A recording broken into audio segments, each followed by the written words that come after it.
Today's story, Haunted House, Haunted Mouse, by Judy Cox, illustrated by Jeffrey Ebler.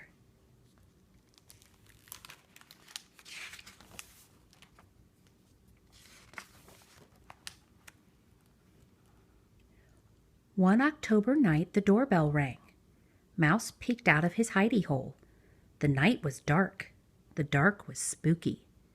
On the front porch stood a fearsome trio, a skeleton, a goblin, and a ghost. But Mouse wasn't scared. His whiskers twitched as he watched. "Trick or treat," said the skeleton. "Trick or treat," said the goblin. "Tick or teek," said a little bitty ghost as she tripped over her sheet. The three held out their sacks. Dad plopped one piece of candy in each bag. "Thank you," called the kids. The ghost dropped her sack and goodies spilled out. Mouse's mouth watered. Yum! He wanted trick-or-treats too. While everyone helped the ghost, Mouse scrambled into the trick-or-treat sack. Candy! More candy than Mouse had ever seen. Sour balls, gumdrops, lollipops, and chocolate bars. Mouse closed his eyes and inhaled deeply. His whiskers wiggled. He simply didn't know where to begin. He nibbled on this and noshed on that until his cheeks were as plump as a chipmunk's. Just then the bag swung high in the air. Where were they going? Mouse gnawed a peekaboo hole in the paper sack. Dark clouds flitted over the moon. Jack-o'-lanterns sent beams of golden candle shine flickering across front lawns.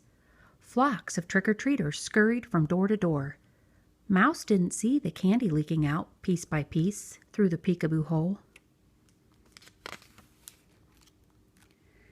The sack swayed like a pirate ship in a gale. Mouse's tummy roiled. His head spun. Poor seasick Mouse.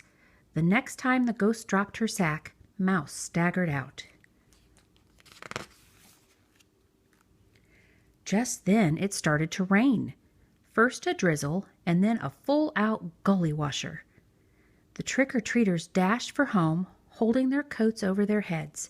Boom went the thunder. Flash went the lightning. Away went Mouse. He darted here and there, dodging raindrops, splashing through puddles. Where could he find shelter? He was lost. He was wet. He was cold.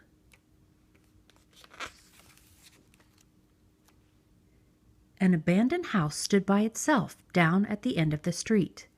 The door was barely open, just wide enough for Mouse. Lickety-split, he scampered inside. He didn't notice the sign on the front, "Keep out." The door slammed shut behind him. Was that the wind, or was the house haunted? Mouse tiptoed down the hall to see what he could see. Cobwebs draped over his ears. The house was old. The house was empty. A spooky house filled with creaks and groans and things that went bump in the night. He heard bones rattle. A skeleton dancing? He saw eyes glimmer. A goblin prancing? A pale shape floated past. A ghost haunting? Mouse shook. Mouse shivered. Mouse shuddered. He backed up, step by careful step, until he was against the wall, trapped. But Mouse was not afraid. "Boo!" he cried, as bold as a badger. "I'm not afraid of you." Outside the house, the wind blew away the clouds. Moonlight shone in the windows, revealing bamboo wind chimes jiggling, no skeleton. A green frog croaking, no goblin. Torn curtains fluttering, no ghost. The storm was over. Mouse jumped out the window. He was ready to go home to his safe, dry hidey hole. But how could he find his way back?